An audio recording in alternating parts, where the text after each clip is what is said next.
Thank you, Mr. Chairman. Thank you all for taking the time to meet with me this week, and certainly this is a time in our history where public service is not necessarily as comfortable as it used to be, so I truly appreciate your willingness to continue to serve. And while we will obviously have some disagreements without question, our goal is to make sure that we continue to find the ability to have our economy firing on all cylinders.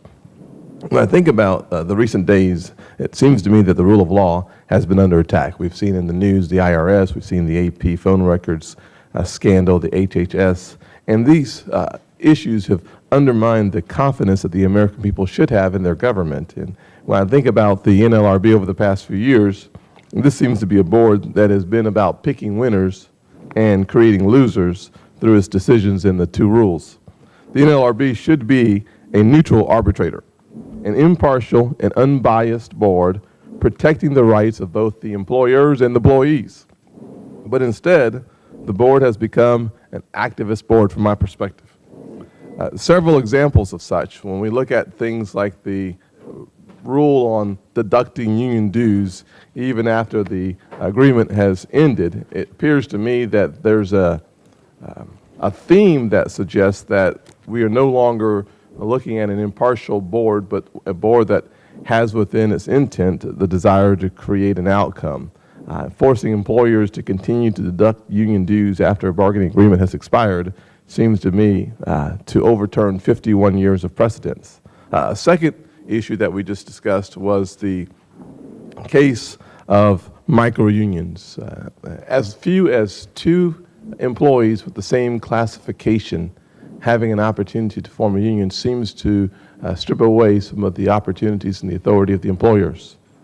I think of specifically the Northrop Grumman shipbuilding, where 223 technicians out of 2,400 employees formed what I would consider a micro-union. This is troublesome from my perspective.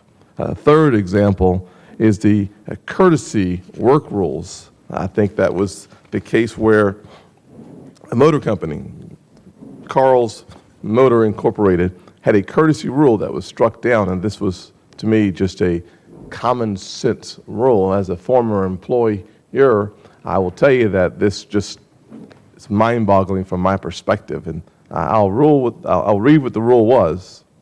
That courtesy is the responsibility of every employee.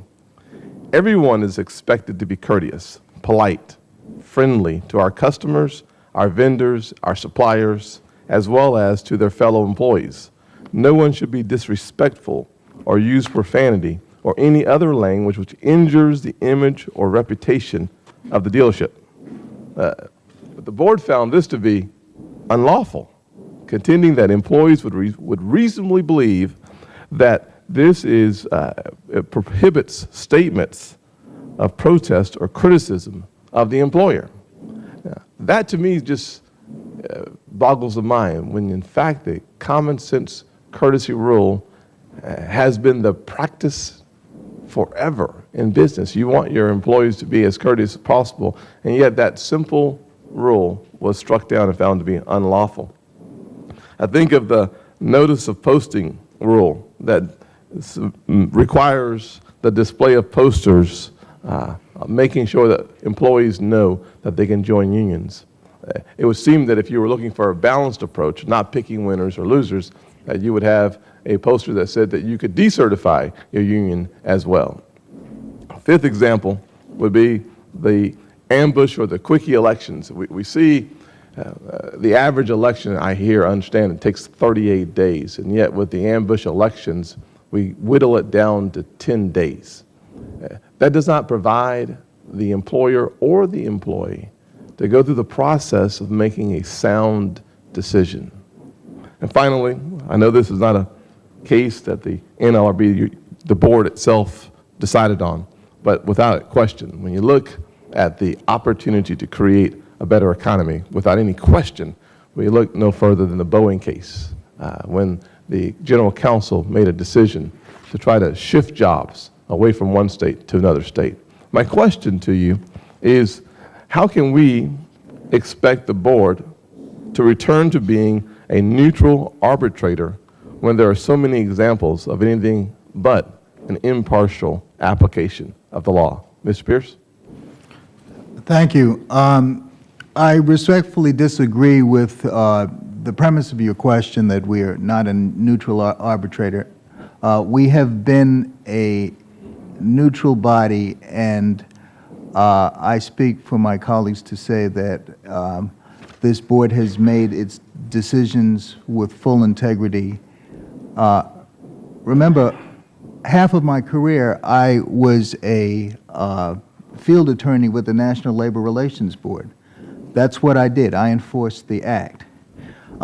You listed several different areas that you have taken issue with. I'd have to say, with respect to rules, and you cited this courtesy rules. Rules are the province of the employer. The employer has a lot of control over their workplace, and the board respects that.